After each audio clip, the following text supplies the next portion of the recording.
இந்த வீக் வர May 31st அன்னைக்கு 3 வெபினார்ஸ் உங்களுக்காக காத்திருக்கு. Morning 10 o'clock Know Your Insurance, Hidden Clause and Terms in Health Insurance. அதை தொடர்ந்து 11 மணிக்கு A Deep Dive into SIP Calculator. அதே 11 மணிக்கு Plan, Pause and Pivot, Financial Planning for Non-Linear Life. கீழே இருக்கிற டிஸ்கிரிப்ஷன்ல இந்த வெபினார்ஸ்க்கான லிங்க் இருக்கு. மறக்காம ஜாயின் பண்ணிக்கோங்க.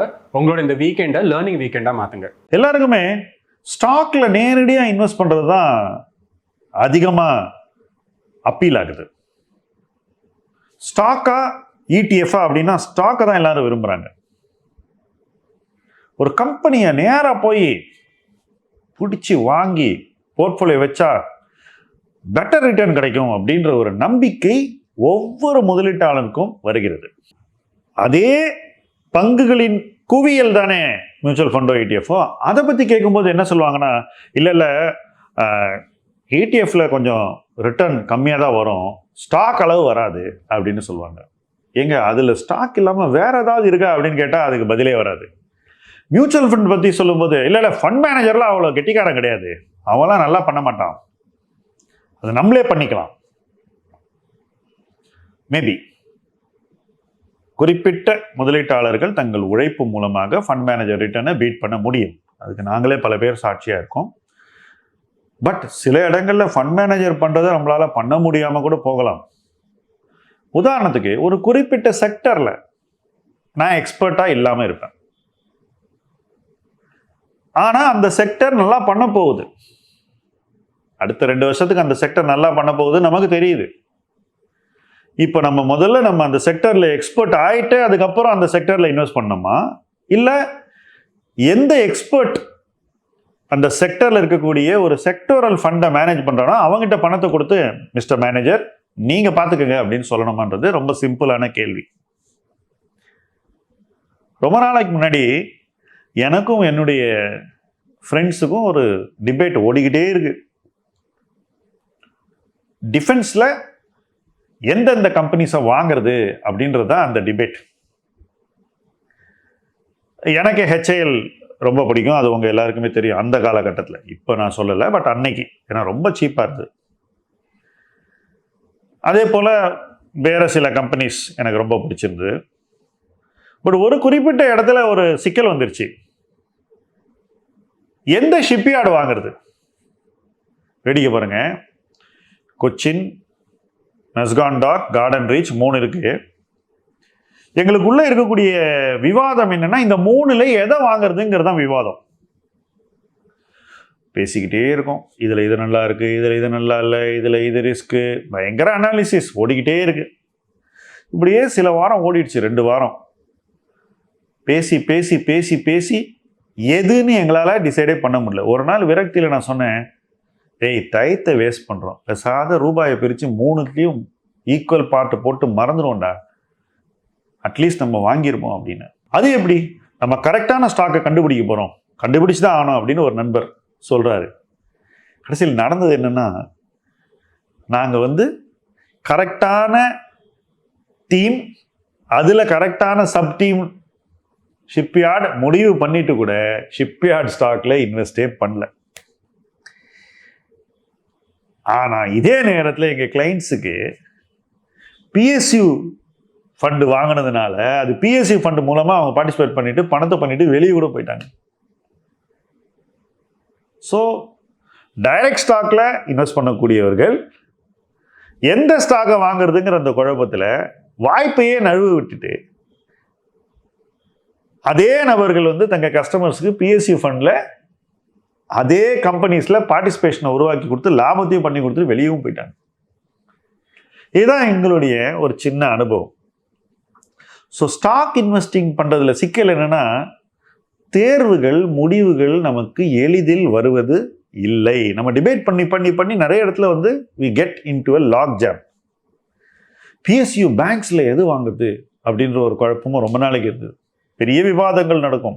ஏன்னா இவனுக்கு கிராஸ் எம்பி அதிகமாக இருக்குது, அவனுக்கு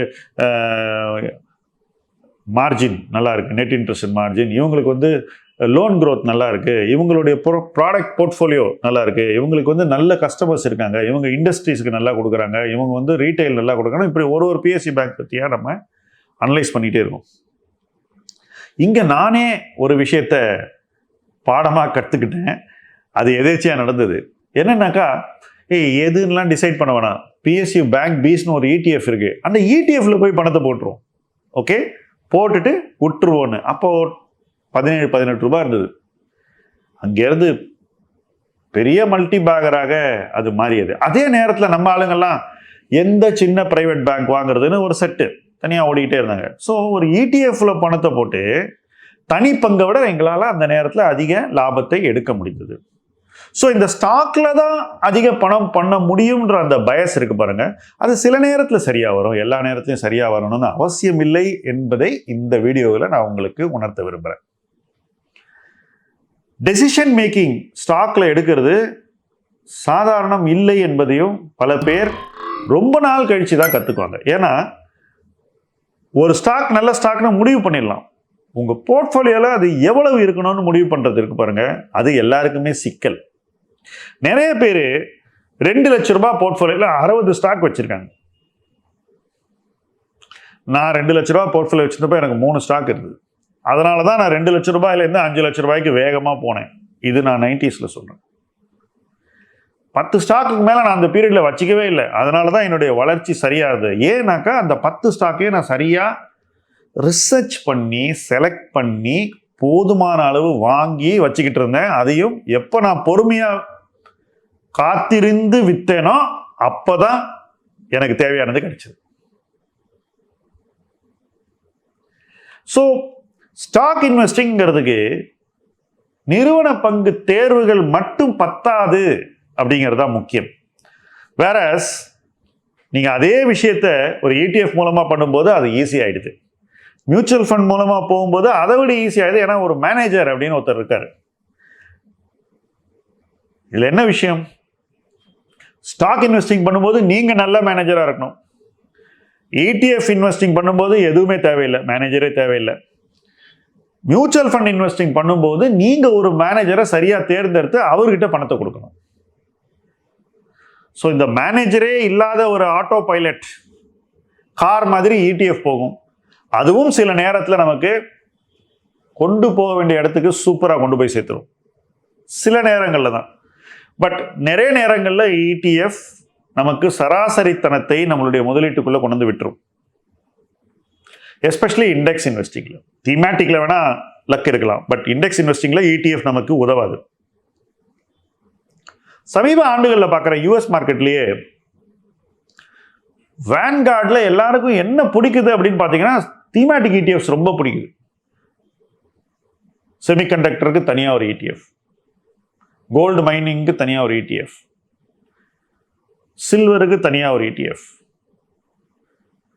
அப்புறம் EV சம்பந்தப்பட்ட விஷயங்களுக்கு தனியாக ஒரு ETF, சாஸுக்கு தனியாக ஒரு ETF. இப்படி ஒன்னொன்றுக்கு தனித்தனியாக ETF வச்சிருக்காங்க அமெரிக்காவில். இந்தியாவில் இன்னும் அந்த அளவுக்கு சொஃபஸ்டிகேஷன் வரலங்கிறதையும் நம்ம புரிஞ்சுக்கணும். ஒருவேளை அந்த சொஃபஸ்டிகேஷன் வந்துச்சுன்னா நம்ம இன்னும் கொஞ்சம் ஓப்பன் மைண்டோட ETFஸை பார்க்கணும்னு தான் நான் நினைக்கிறேன். பட் இன்றைய சூழ்நிலையில் இருக்கக்கூடிய ETFஸில் ரொம்ப குறைவான ETFs தான் எனக்கு பிடிச்சிருக்கு. முக்கால்வாசி ETFs குயிக் ரிட்டர்ன் தேடுற இன்வெஸ்டரை டார்கெட் பண்ணி தான் உருவாக்கப்படுகின்றன. குயிக் ரிட்டர்னை தேடி ஒரு ETFல போய் இன்வெஸ்ட் பண்ணாக்கா குயிக் லாஸும் வரலாம் என்பதை இன்வெஸ்டர்ஸ் இன்னும் உணரலன்னு தான் நான் நினைக்கிறேன். ஏன்னா எக்கச்சக்கமாக பணத்தை கொண்டு போய் மொமெண்டம் ETFல போட்டுட்டு இருக்காங்க. எனக்கு அதிலெல்லாம் அவ்வளவா உடன்பாடு இல்லை. அது என்னுடைய தனிப்பட்ட கருத்து. So stock, ETF, mutual fund மூணுத்துலேயும் ரிஸ்க் இருக்குங்கிறது இந்நேரம் உங்களுக்கு புரிஞ்சிருக்கும். எதை, எப்பொழுது, எவ்வளவு நேரத்திற்கு, இப்படி 4 கேள்விகள் இருக்கு. எந்த பங்கு வாங்குறது, எவ்வளவு வாங்குறது, என்ன மதிப்புக்கு வாங்குறது, எவ்வளவு நேரத்துக்கு வச்சுக்கிறது, இந்த 4 கேள்விகளையும் நம்மளால வாங்குறதுக்கு முன்னாடி ஆன்சர் பண்ண முடியணும். ஓரளவுக்கு ஆன்சர் பண்ண முடிஞ்சா அந்த கம்பெனியில் நமக்கு தெளிவு இருக்குன்னு அர்த்தம். அந்த தெளிவோடு தான் நேரடி பங்கு முதலீடுகள் செய்யணும். ETFல அந்த பிரச்சனை இல்லை. நீங்கள் கொஞ்சம் வாங்குறீங்க, கீழே வந்தால் இன்னும் கொஞ்சம் வாங்கலாம், ஆவரேஜ் பண்ணிக்கிட்டே போகலாம்.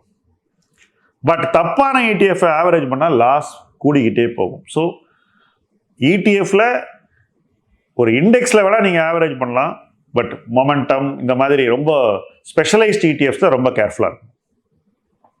மியூச்சுவல் ஃபண்ட்லேயும் நீங்கள் தாராளமாக ஆவரேஜ் பண்ணிக்கிட்டே போகலாம், ப்ரொவைடட் அது ஒரு சைக்ளிக்கல் டீமில் இருக்கக்கூடாது. அந்த மியூச்சுவல் ஃபண்ட் திமேட்டிக்காக இருக்கக்கூடாது. ஒரு மோர் ப்ராட் பேஸ்ட் மியூச்சுவல் ஃபண்டில் நீங்கள் ஆவரேஜ் பண்ணாக்கா ஆவரேஜிங் ஓரளவுக்கு உங்களுக்கு ஒர்க் அவுட் ஆகும். ஸ்டாக் ஆவரேஜிங்கில் ஒரு சிக்கல் இருக்குங்க. நீங்கள் ஒரு மிஸ்டேக் பண்ணிடுறீங்க, ஒரு தப்பான பங்கை வாங்கிட்டு அதை ஆவரேஜ் பண்ணீங்கன்னா அதில் டெஃபினட்டாக உங்களுக்கு வலி இருக்கும், நஷ்டமும் இருக்கும். ஸோ ராங் ஸ்டாக்ஸில் ஆவரேஜ் பண்ணுறதுங்கிறத இன்வெஸ்டர் ஸ்டாக்கில் தவிர்க்கணும். பட் 90% இன்வெஸ்டர் பண்ணக்கூடிய முக்கியமான தவறு இந்த ராங் ஸ்டாக்கை தொடர்ந்து ஆவரேஜ் பண்ணுறது தான்.